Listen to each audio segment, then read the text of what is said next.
Hi friends, welcome to my channel. నేను మీ రవిని. మీరు చూస్తున్నారు రవిటెక్ ఎడ్యుకేషన్ ఇన్ఫో ఛానల్. ఈ వీడియో మీకు నచ్చినట్లయితే సబ్స్క్రైబ్ చేయండి, లైక్ చేసి షేర్ చేసి నా ఛానల్ని సపోర్ట్ చేయండి. జరిగిన తద్వారా నా వీడియోస్ ఒలింపిక్స్ గురించి ఎప్పటికప్పుడు తెలుసు మీకు అందుబాటులో ఉంటాయి. దాన్ని ఆధారంగా తీసుకొని కొన్ని సంస్థలు స్టూడెంట్స్కి అటువంటి స్థాయిలో శిక్షణాపరమైన కోచింగ్ ఇవ్వాలని నిర్ణయించింది.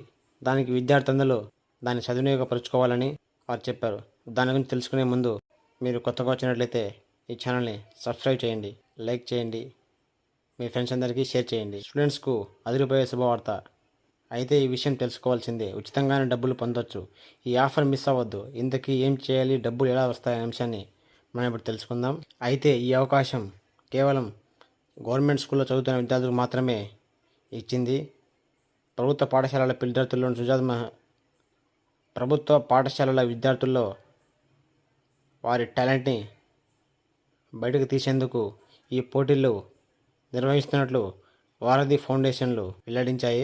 అన్ని ప్రభుత్వ స్కూల్లో ఈ పోటీలు నిర్వహించాలని పాఠశాల విద్యాశాఖ సంచాలకుడు నరసింహారెడ్డి డిఈఓలకు ఈ మేరకు ఉత్తర్వులు జారీ చేశారు. దీనివల్ల స్టూడెంట్స్కు బెనిఫిట్ కలగనుంది. ప్రతిభ కలిగిన స్టూడెంట్స్ ఈ నెల 12న నిర్వహించే మండల స్థాయి పోటీలకు పంపాలని ఆయన సూచించారు.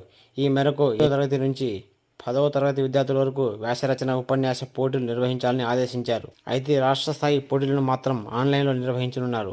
ఉమ్మడి పాలమూరు జిల్లాలోని ఉన్నత పాఠశాల స్థాయి విజేతలను ఎంపిక చేసే మండల స్థాయికి పంపేందుకు ఏర్పాట్లు చేస్తున్నారు. కాగా విద్యార్థులకు ఆన్లైన్లోనే పోటీలు నిర్వహించున్నారు. గ్రూపులుగా విద్యార్థులు పాల్గొనేందుకు అవకాశం కల్పించారు. ఒక్కో గ్రూపులో 2 నుంచి 3 విద్యార్థులు అనుమతి ఇచ్చారు. ప్రతి మండలం నుంచి 2 గ్రూపులుగా జిల్లా స్థాయి పోటీలకు పంపాలి. జిల్లా స్థాయిలో ఒక్కో అంశం నుంచి ఒక గ్రూపు రాష్ట్ర స్థాయికి ఎంపిక చేస్తారు. ఒక్కో అంశంలో నిర్వహించే పోటీకి 100 మార్కులు కేటాయించారు.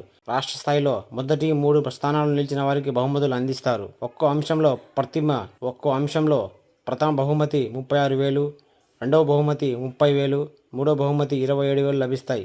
అందువల్ల విద్యార్థులు ఈ అవకాశాన్ని సద్వినియోగం చేసుకోవచ్చు. ఈ నెల 12న మండల స్థాయి పోటీలు నిర్వహిస్తారు. 26న జిల్లా స్థాయి పోటీలు ఉంటాయి.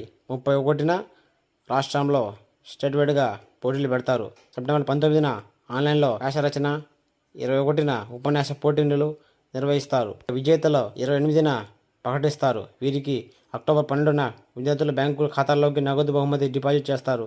తర్వాత పోస్టులో వాళ్ళ సర్టిఫికేట్లను పంపించడం జరుగుతుంది. Thank you very much.